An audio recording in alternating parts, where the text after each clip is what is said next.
Welcome back to our channel, the Street Tech TV. We are Andraš and Davor, and Hello. today we are here because Davor has something in store for us. Show us, Davor. Here it is, the iPhone 8. You mean the iPhone 7, right? No. Sorry, the iPhone 6. Ah, Yeah, yeah, yeah, yeah, yeah, yeah, yeah. yeah. Well, all jokes aside, iPhone SE, first hands-on, Davor's edition because quarantine, so No.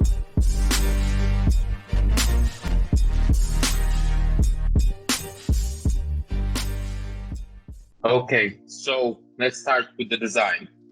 Um, I mean, you can barely tell the difference between this phone and all the other phones we've joked about with Andrash earlier. Still, it has quite humongous bezels. It's like Mhm. we're back in 2015, but it does have a capacitive fingerprint scanner. It's here on the bottom. We kind of prefer it to the ultrasonic and the optical fingerprint scanner. So yeah, it's not very modern, but it does the job. It's really small. It's really small in comparison to all the other phones out today.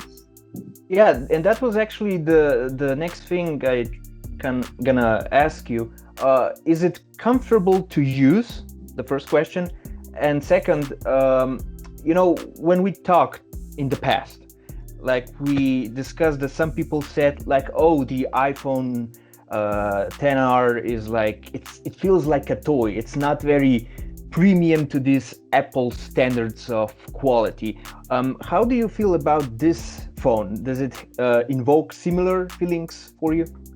Yeah, I mean, it's small, it's very easy to use, and easy to put in the pocket. When I did a camera test earlier today, I found out it was very easy to handle. Like when I was trying to take a selfie, I could actually reach the shutter button without trying to reset the phone in my hand.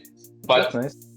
when I tried to type on it, that was a nightmare. That was a real nightmare because I'm used to bigger screens, and this one is, I think, a 4.7-inch screen. So it was very difficult for me to type on it. There was no space between the letters on the keyboard. So this one is just kind of too small for what I'm currently used to. Okay. Also, I should mention that no matter what color you choose, there are white, black, and red colors. You have three colors. The front side of the phone will be black, like here, this one here. So yeah, Yeah, so you mentioned the screen. What about it? I mean, we are talking here about 400 euro phone, which has an LCD display, not yeah. OLED, so no bleeding edge technology, and it's not as bright. Also, no 120 hertz refresh rate, not even 90. Good old 60 hertz and 720p display. Yeah. So how do you feel when you watch content on it? Yeah, I mean, it's small. Like I said before, it has a 4.7-inch display. Um, I'm not used to smartphones anymore, so the image was kind of small. If I compare it to my current phone, I mean, I think the screen on the current phone is bigger than the whole phone itself here with the iPhone SE.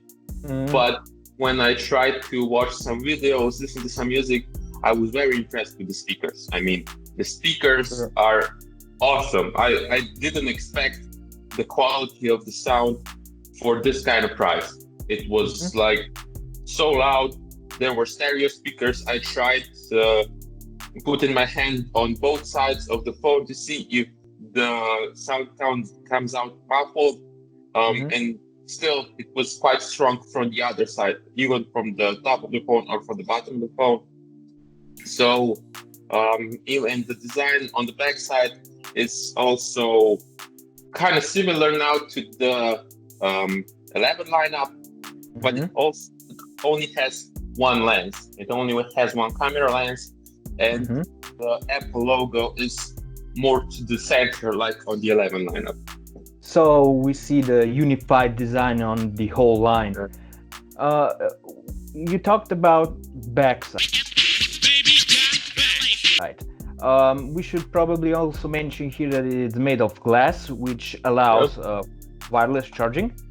Yep. And also, I think IP67 dust and water resistance, which is, that's very good for €400 device. I mean, like when we talked about the OnePlus 8 last week, that one, the regular one, costs like what, €700 and has no wireless charging and no IP certificate. So it's a good deal. By Apple.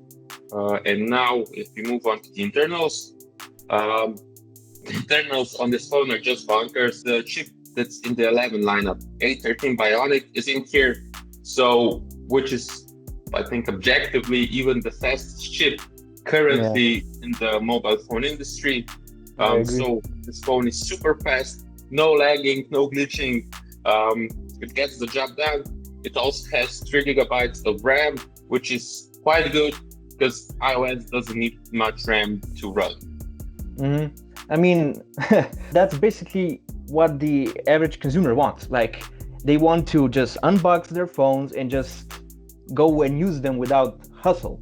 And I think that this phone delivers, if what you say is true.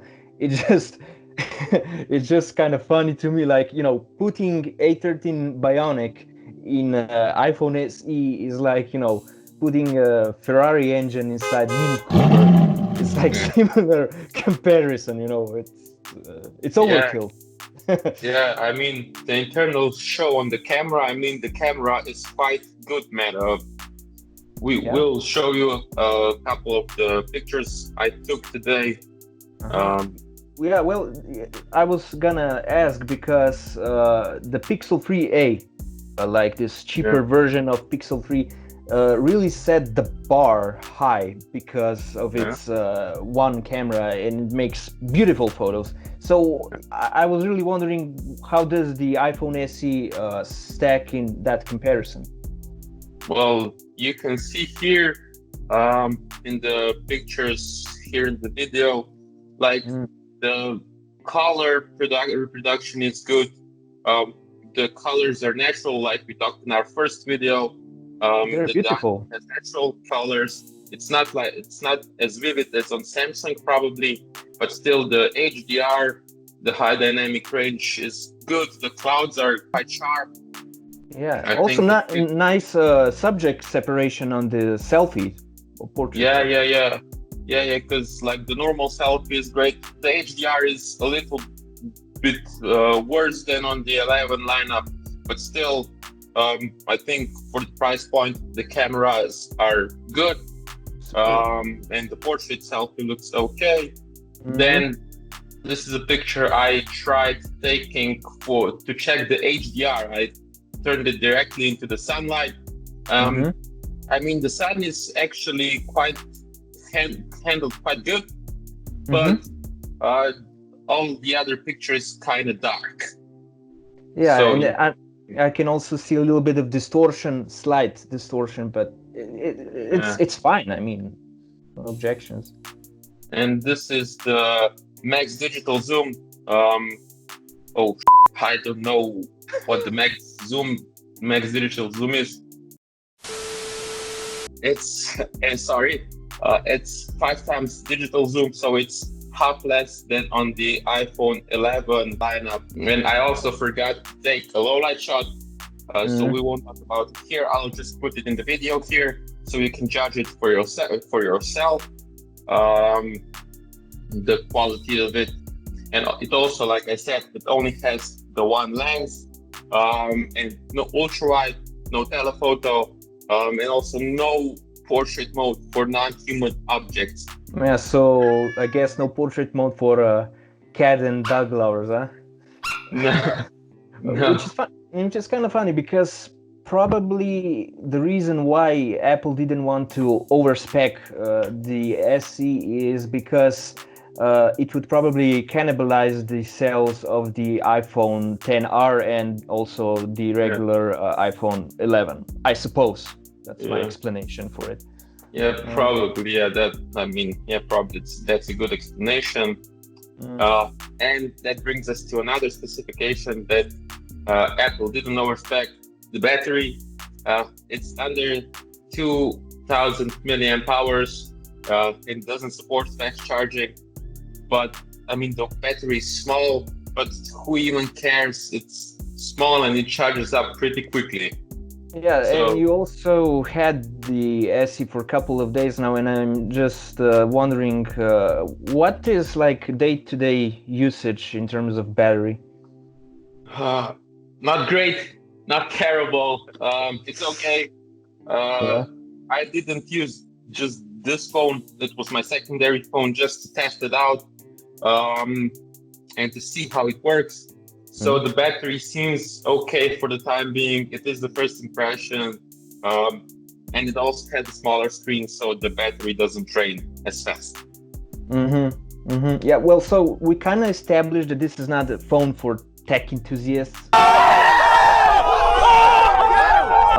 It covers all the basics, checks all the boxes, but it kind of feels a little bit outdated, to be honest, for someone who wants to be in a, forefront of the technology, let's say. Yeah. But this is, I imagine this phone for grandmothers and grandfathers, or young people who don't have a lot of money but want the iPhone experience. Yeah, and like you mentioned, this brings us to our final point, the price.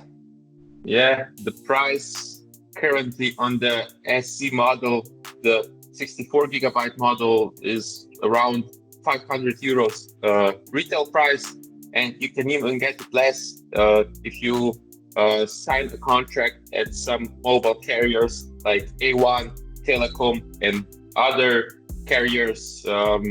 And I see Andras is very thrilled with the 64 gigabyte version. Yeah, well, I can hide my enthusiasm for 64 gigabytes of internal storage in 2020, I guess.